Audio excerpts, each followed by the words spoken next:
Catequeses proferidas pelo Papa João Paulo, segundo 5 de setembro de 1979 até 28 de novembro de 1984. Teologia do Corpo. Quarta-feira, 12 de setembro de 1979. Na primeira narrativa da criação encontra-se a definição objetiva do homem. Primeira. Na quarta-feira passada, iniciamos o ciclo de reflexões sobre a resposta dada por Cristo Senhor aos seus interlocutores acerca da pergunta sobre a unidade e indissolubilidade do matrimônio. Os interlocutores fariseus, como recordamos, apelaram para a lei de Moisés. Cristo, pelo contrário, referiu-se ao princípio, citando as palavras do Gênesis. O princípio, neste caso, diz respeito àquilo de que trata uma das primeiras páginas do livro do Gênesis. Se queremos fazer uma análise desta realidade, devemos sem dúvida referir-nos primeiramente ao texto. De fato, as palavras pronunciadas por Cristo na conversa com os fariseus, que nos conservaram o capítulo 19 de Mateus e o capítulo 10 de Marcos, constituem uma passagem que, por sua vez, se enquadra num contexto bem definido, sem o qual não podem ser nem entendidas, nem exatamente interpretadas. Não lestes que o Criador, desde o princípio, os fez homem e mulher. Mônachar 19, 4. E faz referência à chamada primeira narrativa da criação do homem, inserida no ciclo dos 7 dias da criação do mundo. Gen 1, 1-2, 4. Pelo contrário, o contexto mais próximo das outras palavras de Cristo, tiradas de Gênesis 2, 24, é a chamada segunda narrativa da criação do homem. Gen 2, 5-25. Mas indiretamente é todo o terceiro capítulo do Gênesis. A segunda narrativa da criação do homem forma unidade conceitual e estilística com a descrição da inocência original, da felicidade do homem e também da sua primeira queda. Dada a especificidade do conteúdo expresso nas palavras de Cristo, tomadas de Gênesis 2, 24, poder-se-ia também incluir no contexto pelo menos a primeira frase do capítulo 4 do Gênesis, que trata da concepção e do nascimento do homem por parte dos pais terrestres. Assim pretendemos fazer na presente análise.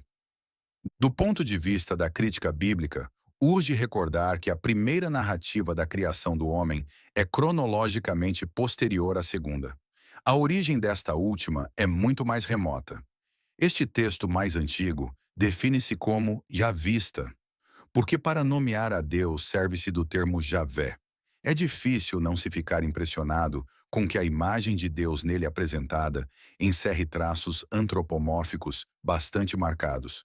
Entre outros, lemos nele que o Senhor Deus formou o homem do pó da terra e insuflou-lhe pelas narinas o sopro da vida.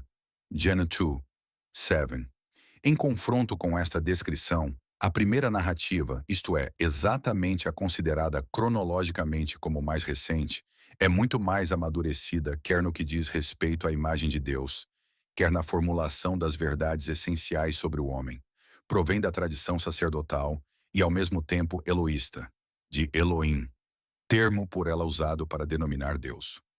Terceiro, dado que nesta narrativa a criação do ser inteligente como homem e mulher, a que se refere Jesus, na sua resposta segundo Mateus 19, está inserida no ritmo dos 7 dias da criação do mundo, poder-se-lhe-ia atribuir, sobretudo, caráter cosmológico.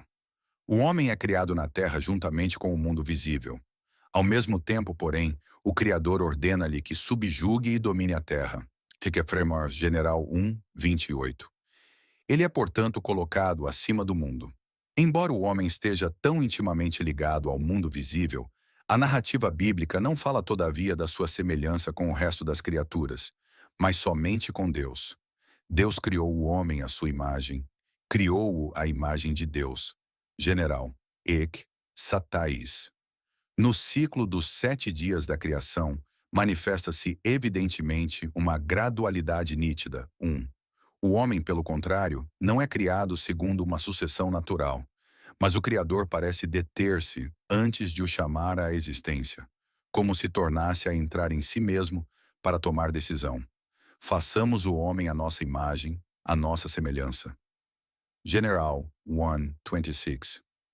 Quarto, o nível daquela primeira narrativa da criação do homem, embora cronologicamente posterior, é sobretudo de caráter teológico. Indica-o principalmente a definição do homem baseada na sua relação com Deus. A imagem de Deus o criou.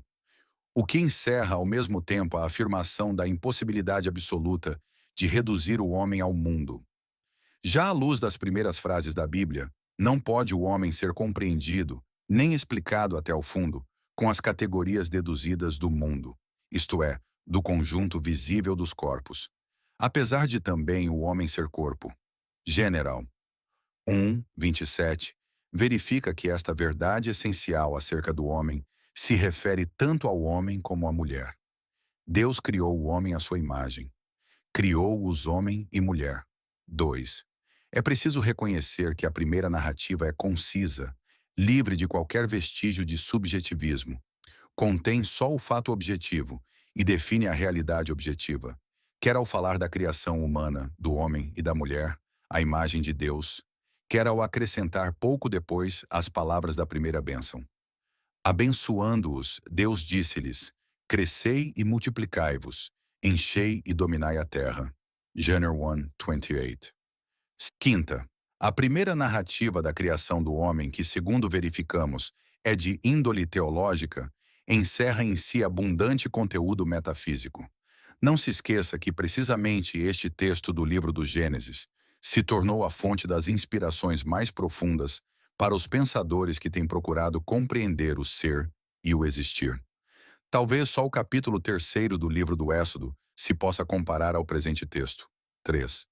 Não obstante algumas expressões particularizadas e plásticas do trecho, o homem é nele definido primeiramente nas dimensões do ser e do existir.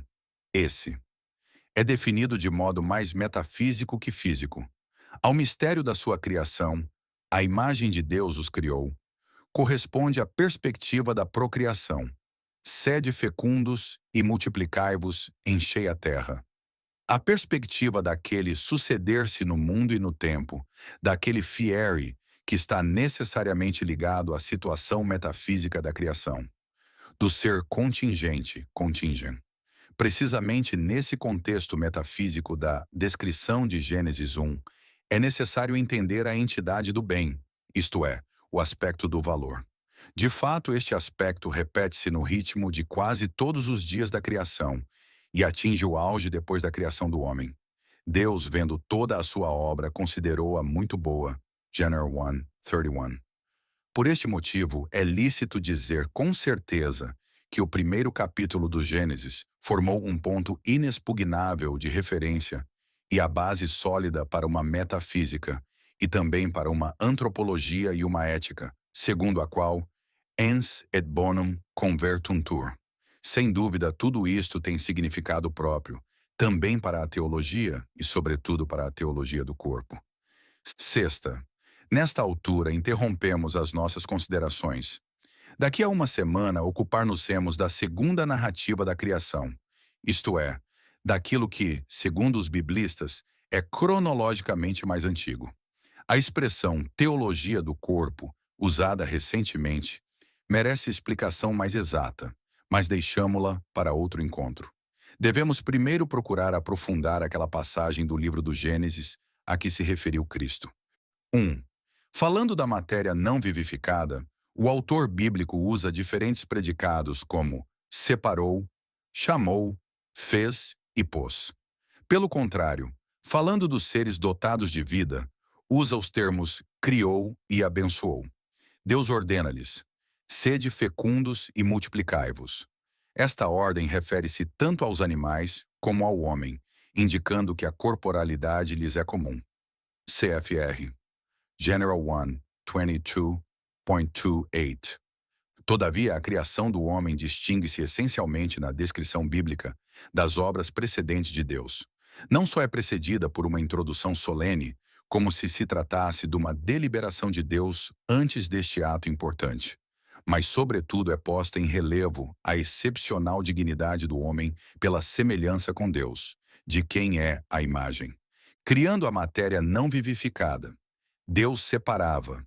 Aos animais ordena que sejam fecundos e se multipliquem, mas a diferença de sexo é sublinhada apenas a respeito do homem. Macho e fêmea os criou, abençoando ao mesmo tempo a fecundidade deles, isto é, o vínculo das pessoas, Gen 1, 27-28. 2. O texto original diz: Deus criou o homem, Ha-Adam, substantivo coletivo, a humanidade, a sua semelhança, a imagem de Deus o criou. Macho, Zakar, masculino, e fêmea, o Negebá, feminino, os criou. Gen 1, 27. 3. Haec subtimis ventas.